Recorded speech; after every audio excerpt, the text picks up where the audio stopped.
By the mid-1970s, the MiG-25 had achieved credible worldwide recognition. It had become a source of some concern to potential enemies of the Soviet Union. Foxbat was the code name NATO gave to the MiG-25 interceptor. Foreign intelligence agencies were desperate for anything they could get on this new Soviet aircraft. Any information was gratefully received. The Cold War was actually a hotbed of espionage activities and minor political and military incidents. One famous episode during East-West confrontation happened in 1976. The MiG-25 found itself the focus of worldwide attention.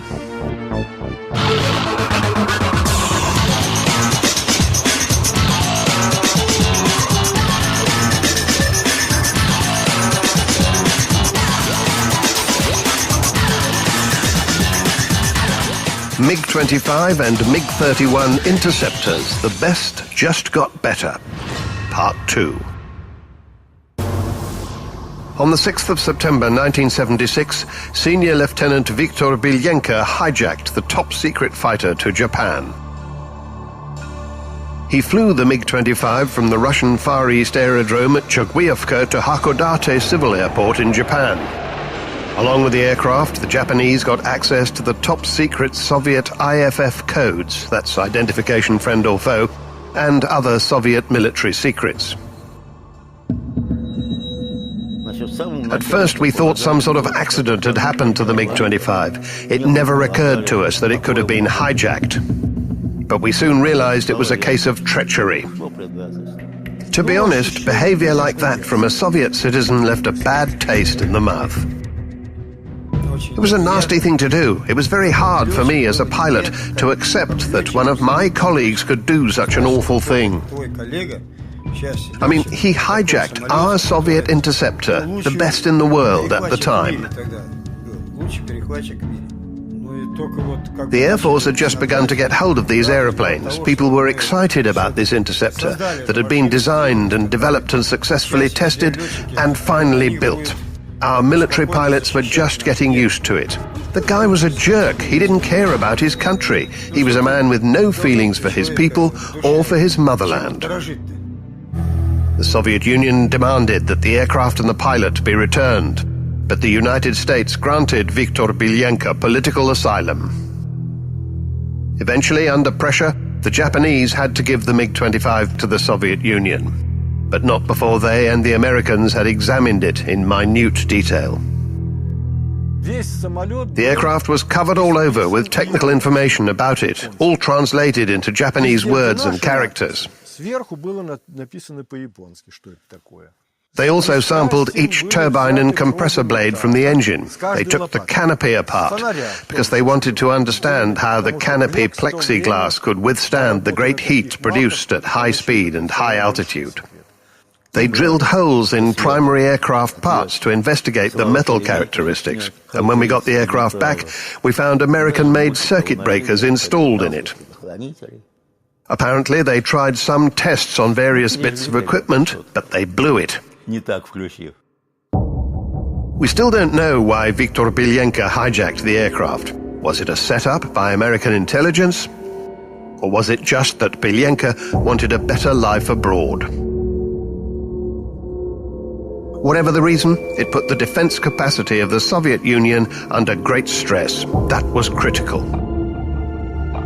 In the Soviet Union, the hijacking did speed up the further development of the aircraft. Not only that, but the Mikoyan Design Bureau started work on the new MiG-31 interceptor.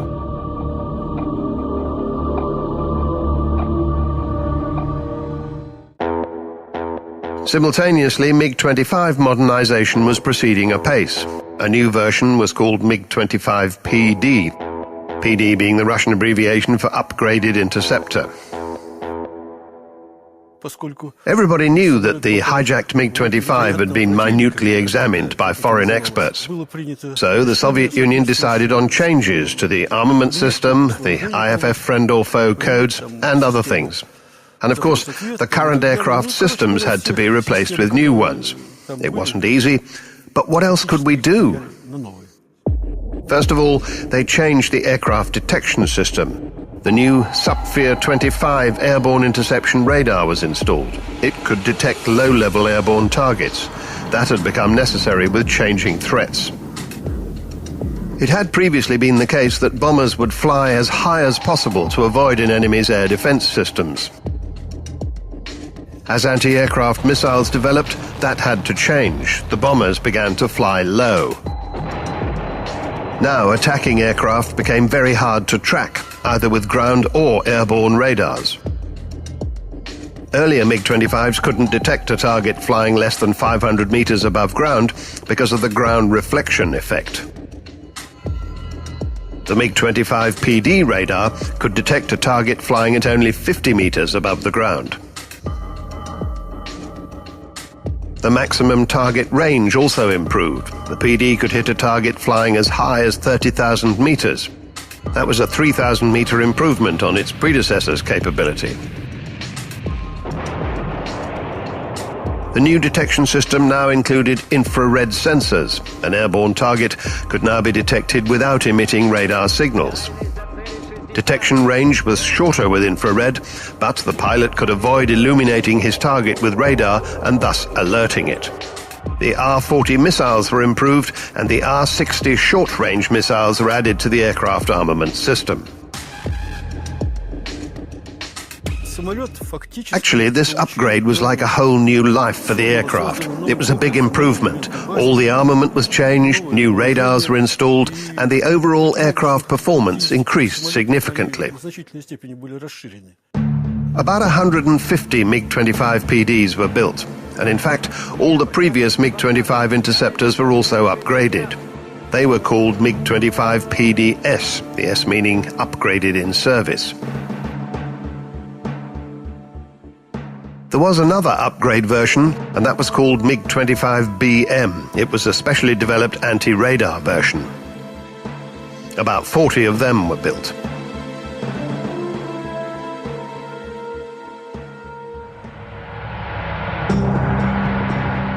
The total production of all the upgraded MiG-25s amounted to 1,200 aircraft in all.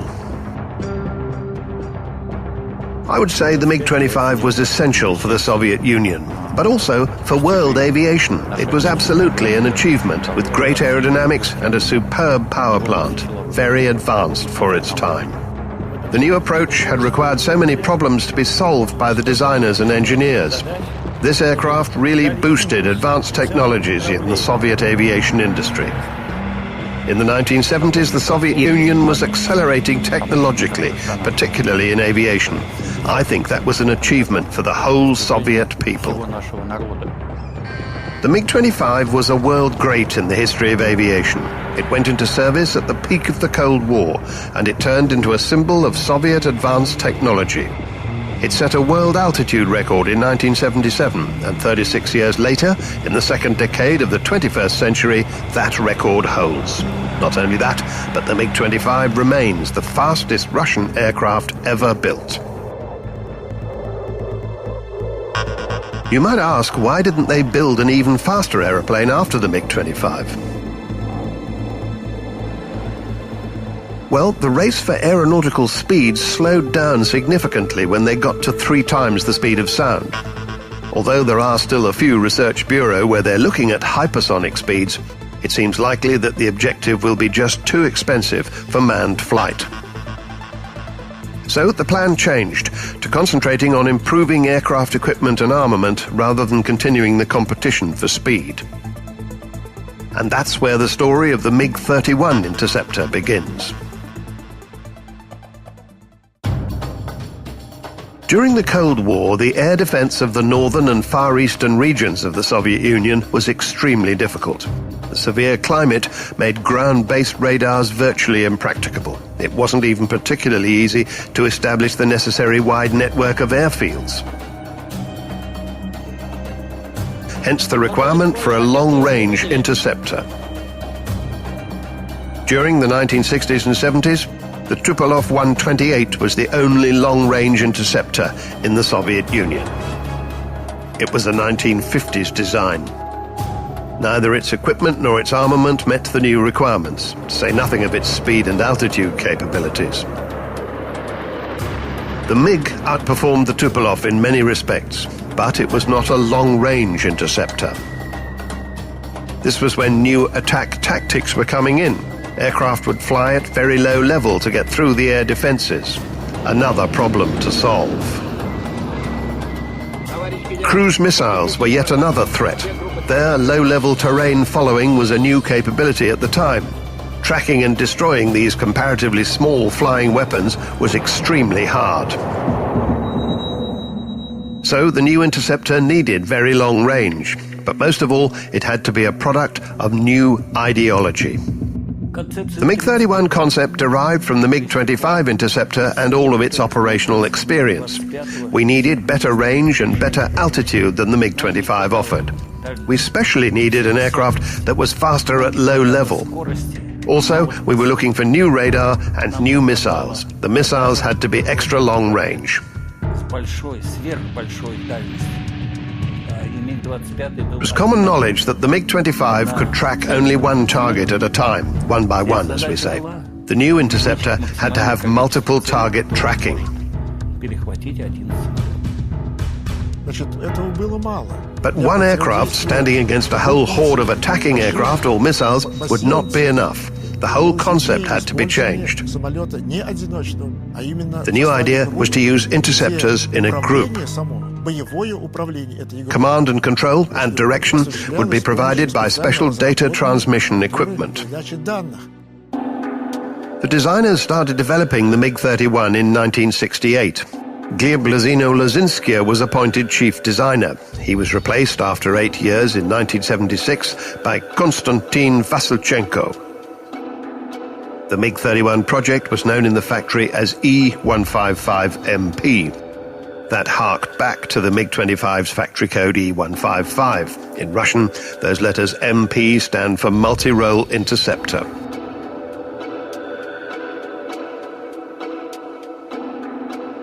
The general layout of the new MiG-31 was quite like its predecessor, MiG-25. The new aeroplane had 2 engines, 2 tail fins, a moderate sweep tapered wing, and side air intakes with a wedge shape. However, layout was the only thing the two had in common. The MiG-31 was, in fact, a different aeroplane.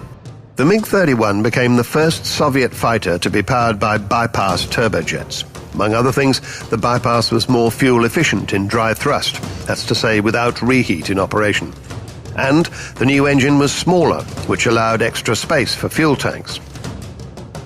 This new power plant was developed in the design bureau headed by Pavel Soloviev. It was the D-30 F6 engine, and at maximum power in reheat, the combined thrust of 2 of them was 31 tons. The leading-edge root extensions on the front of the wing improve maneuverability at high angles of attack.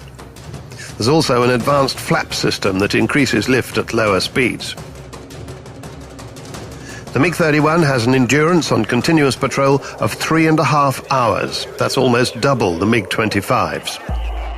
And in case you should think we're making demeaning comparisons with the MiG-25, well, it's not that at all. It is, in fact, a way to better understand the impressive development of the MiG-31. Overall, you could say these aircraft have similar maximums of speed and altitude. But the MiG-31 is much more combat capable. The MiG-31 has a 2-person crew, pilot and navigator weapon systems operator, or WISO. Second cockpit behind the pilot has a big screen for displaying the tactical situation. Originally, the designers expected that with the pilot in front, the seat behind him would be occupied by a group commander, and that group commander was to be a general. The thinking was that these groups of aircraft would be employed for very important strategic missions, and important missions had to be under the control of a general. But further mature consideration and research suggested that what the successful prosecution of the strategic mission really needed, instead of a general on board, was simply a good navigator weapons systems operator. During combat missions, each crew member has his own part to play. The aircraft commander flies the aircraft, launches missiles, fires the cannon, and makes final decisions in all sorts of different situations. The control column has a trimmer switch. It's there to reduce the load for the pilot when he's maneuvering. This one returns the aircraft to the horizon, and the radio communication button is next to it. This is the brake lever both for the nose and the main wheels, and also the buttons to launch the missiles and fire the cannon. Conventionally, the throttles are on the left. 2 engines, hence 2 throttles. Their positions can be secure position, idle power, maximum power, minimum reheat, and full reheat. The navigator plots tracks, continually corrects them when required, and ensures the appropriate readiness for combat. The navigator, who's also the wizzo, can also fly the aircraft. So there's a pair of throttles in the second cockpit too. And here's how the extending control column pulls up when you need it.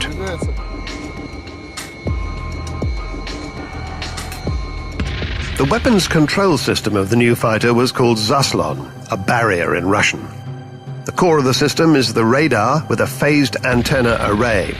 This system was designed in the Tikhomirov Scientific Research Institute for Instrument Design. Earlier generations of radar had mechanical moving antennae.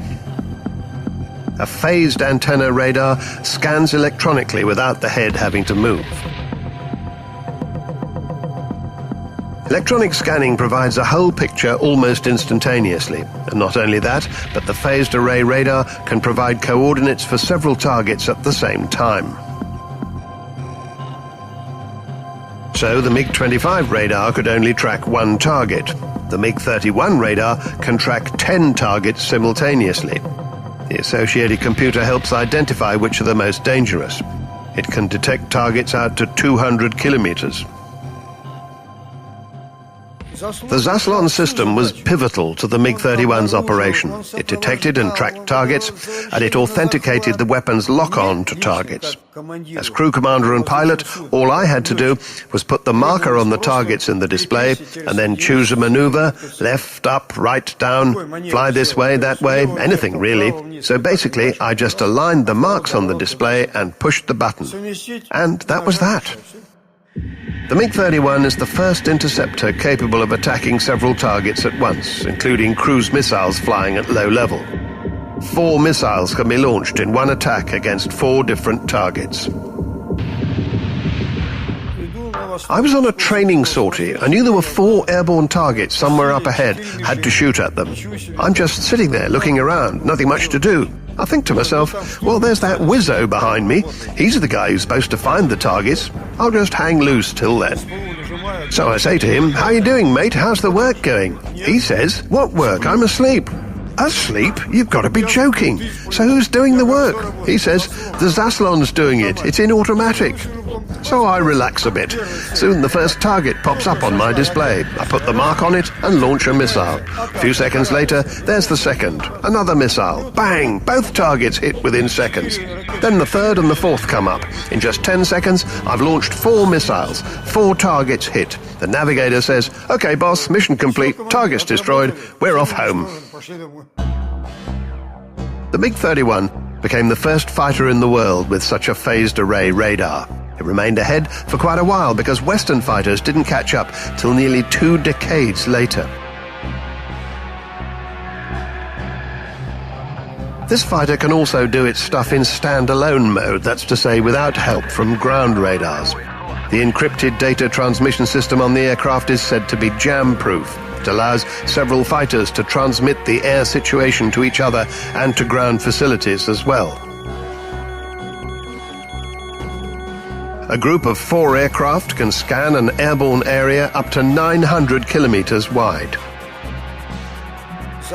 The Zaslon system in the lead aircraft interacts with the systems in the other aircraft.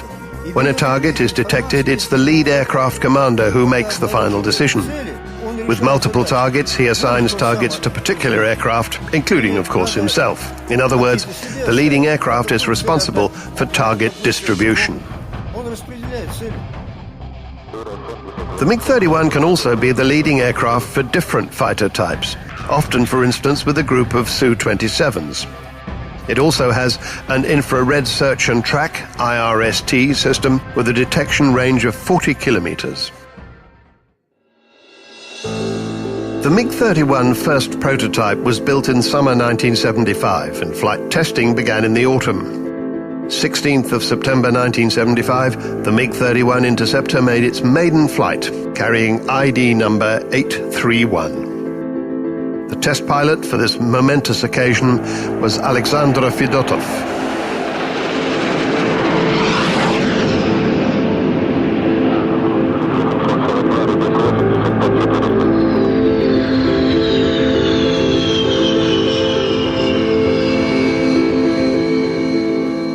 At the time of this maiden flight, Alexander Fedotov was already a distinguished test pilot of the USSR and a hero of the Soviet Union. He'd been working for the Mikoyan Design Bureau as chief pilot for 22 years. Fedotov had set a lot of the world records. He was the man who flew the maiden flight of the MiG-23, the MiG-25 and the MiG-29. For his work on the MiG-31, he was awarded the Lenin Prize.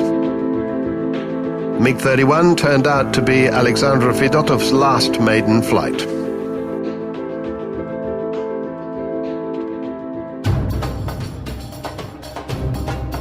On the 4th of April 1984, Fedotov and test navigator weapon systems operator Valery Zaitsev were flying the Interceptor.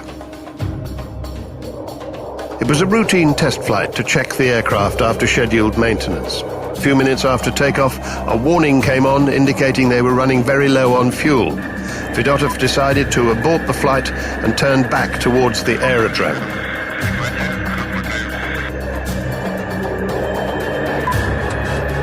Flying back inbound, he asked air traffic control to look behind the aircraft to see if there was any trail of leaking fuel. There was none. All the while, the situation was getting worse. The warning system was now indicating that the fuel level was critically low. Fedotov made the decision to land as soon as possible. He started his descent and turned hard onto the runway heading. The maneuver was perfectly appropriate for an empty MiG-31, but the aircraft wasn't empty. The system had been giving false warnings. The fuel tanks were almost full, and the aircraft was too heavy to sustain the turn. Fedotov tried to recover, but he was too low. They had no chance. Alexander Fedotov and Valery Zaitsev both died. The warning system played a dirty trick on them. Had it been a failure of the transducer so that all the lights lit up at the same time, Fedotov would have realized that there wasn't a leak and the tanks weren't empty. But the warnings came on progressively, one by one, just as if the tanks were actually emptying. His speed and height on approach were a bit higher than you'd want for a normal landing, so he decided to make a hard turn to significantly reduce his speed. He thought that the aircraft had lost at least 10 tons of fuel, but it hadn't. It was too heavy, and it flicked. Such was the fate of the men. One moment they were alive, they could still speak, they were still thinking. But nothing could be done to save them. Even if they'd ejected from the aircraft, they would not have been high enough.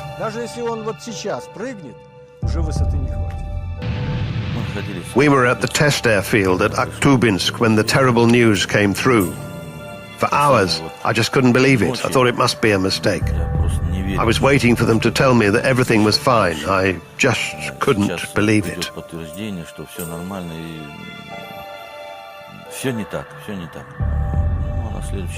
Well, the next day we were ferrying 2 MiG-25s over there. As we turned on finals for the runway, I saw where Fedotov had crashed. It was only then that I finally realized he was really gone.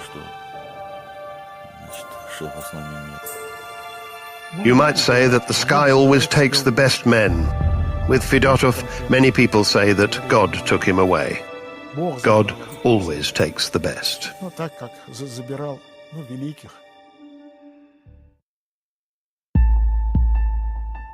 MiG-31 fighters went into operational service in May 1981. They were delivered to the Soviet Air Force in large numbers in the first half of the 80s. By the end of the decade, MiG-31s were based at more than 20 aerodromes across the vast territory of the Soviet Union. MiG-31 two-seat interceptor. Length 22.7 meters. Height 6.15 meters. Wingspan 13.46 meters. Maximum takeoff weight 46,200 kilograms. Maximum speed 3,000 kilometers per hour. Operating ceiling 20,600 meters. Range 3,000 kilometers. The MiG-31 is pretty big and heavy. With its takeoff weight of significantly more than 40 tons, it's more like a ship than a fighter.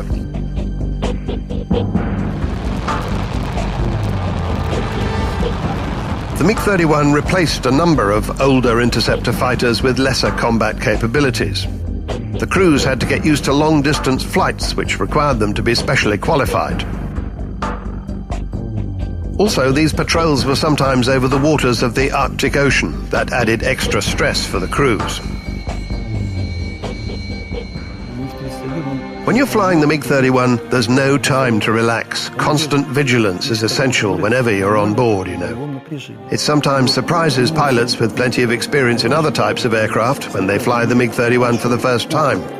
I heard one of them say that when you take off in the MiG-31, you breathe in and you don't breathe out until you've landed. I came across it in 1992. I still remember my first flight. I'll never forget it. It engenders very strong emotions. Well, it's the aeroplane itself. It's a bit like a ship. Flying this aeroplane makes you very proud. It's a great feeling when you're in control of a fighter that weighs nearly 50 tons with all its armament. It's a splendid aeroplane.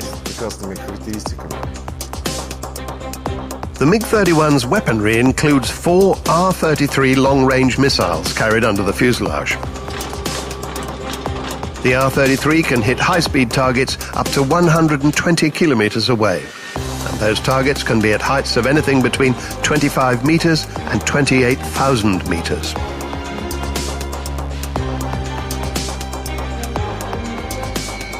The MiG-31 also carries up to 4 R-60 short-range missiles or 2 R-40 medium-range missiles on the underwing pylons.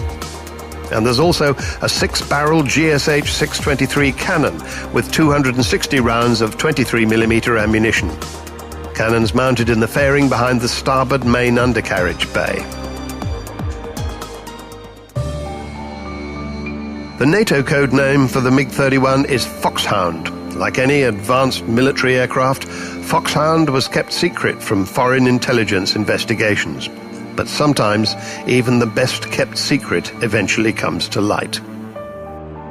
In 1985, the KGB arrested a man who worked for one of the Soviet defense institutes called Adolf Tolkachov.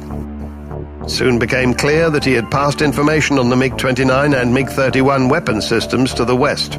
So a decision was taken to modify the MiG-31, and in particular, its weapons systems. The new modifications included an upgraded radar and upgraded R-33 missiles. The new version of the fighter was called MiG-31B. It also sported a new in-flight refueling system that significantly increased its flight endurance and enlarged its interception zone. That was particularly important when the fighter was patrolling the northern borders of the country. On the 30th of July 1987, test pilot Roman Tuskayev and test navigator Wizzo Leonid Popov flew a fighter interceptor over the North Pole. It was a global first. The flight took 6.5 hours and they were refueled twice from air tankers. The MiG-25 had also been expected to get an air refueling system, but eventually the idea was turned down and they only ever got as far as flight tests.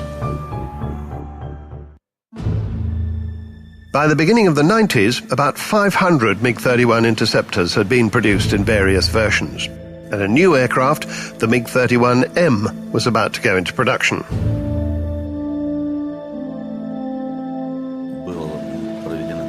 The cockpits and the computerized flight systems had been upgraded. It carried more fuel. Various modifications had been incorporated that improved the aircraft performance. There were new engines offering greater fuel efficiency and more power. In fact, you could hardly call the aeroplane a MiG-31 because it was actually better in nearly all respects than the MiG-31.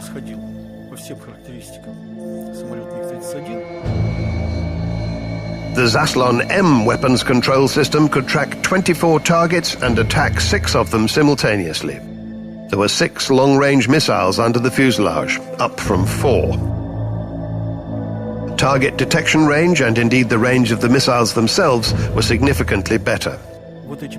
But actually, those very long-range missile launches never happened. We didn't do them from our aircraft, and neither did our, shall we say, putative enemies launch them from theirs. As was often the case at that time in the 1990s, a prospective development program was halted. The aeroplane didn't satisfy all the official tests.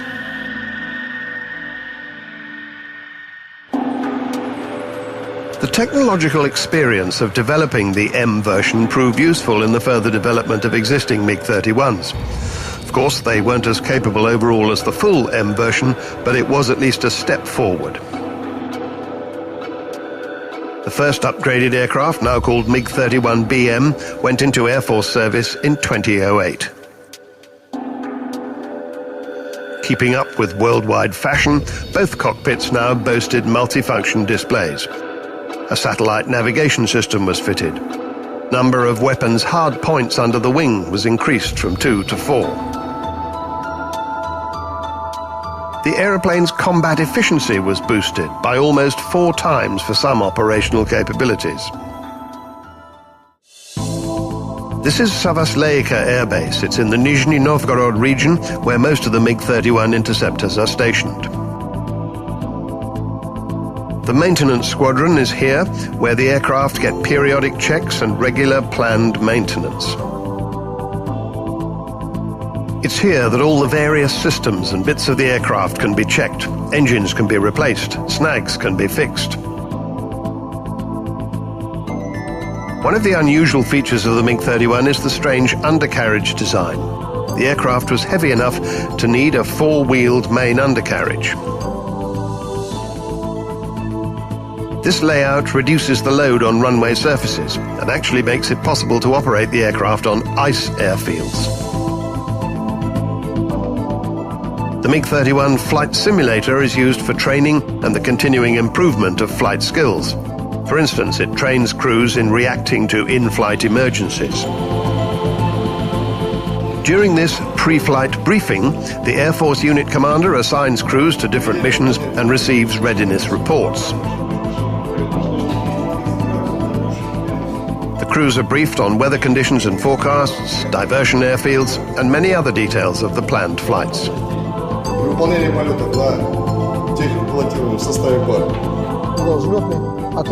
They do a run-through of the flight before they even get to their aeroplanes.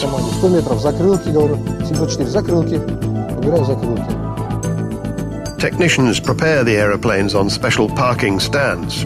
They fuel the tanks with kerosene and charge the oxygen and nitrogen tanks. As a matter of interest, the compressed nitrogen is used for opening and closing the canopies.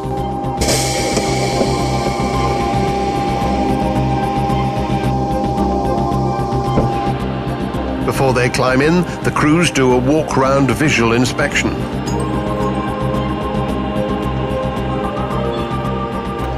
Once the engines are started, they check the aircraft systems with the technician in constant communication with the crew.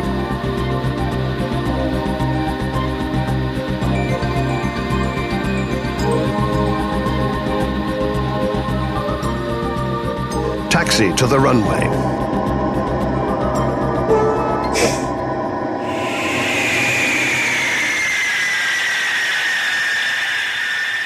They usually take off in full reheat.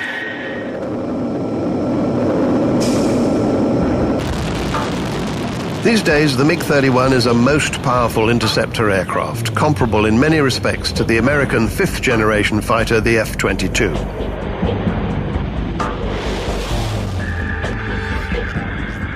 Today, the Americans recognize that if there is one aircraft to compare with the F-22, it is the MiG-31. First of all, it's got a more powerful radar. And secondly, its missiles have a bigger payload and better range than the missiles on the F-22. The MiG-31 is faster than the F-22. Its dynamic field of interception is greater. The MiG-31 is in fact the most versatile interceptor with the best abilities in target interception.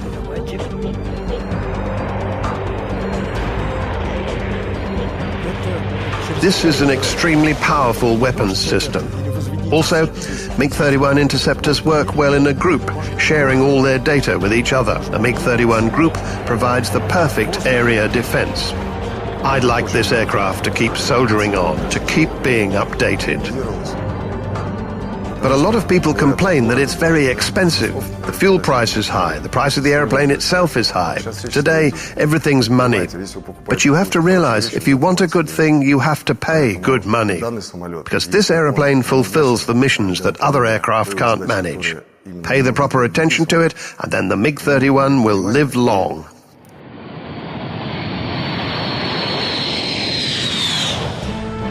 The MiG-25 and the MiG-31 were landmark aeroplanes in world aviation. Each of them was at the forefront of scientific and technological progress in its time. They were revolutionary in so many ways.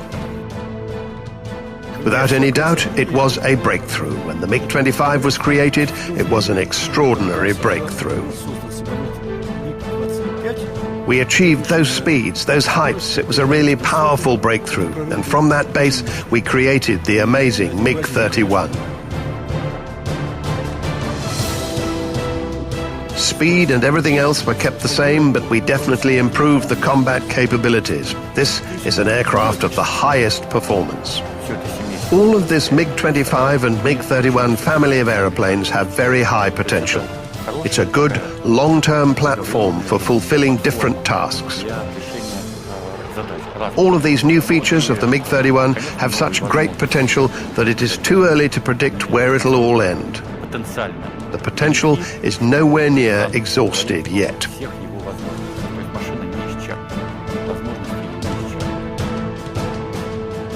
As of 2012, the MiG-25RB reconnaissance bombers continue to serve the Russian Air Force.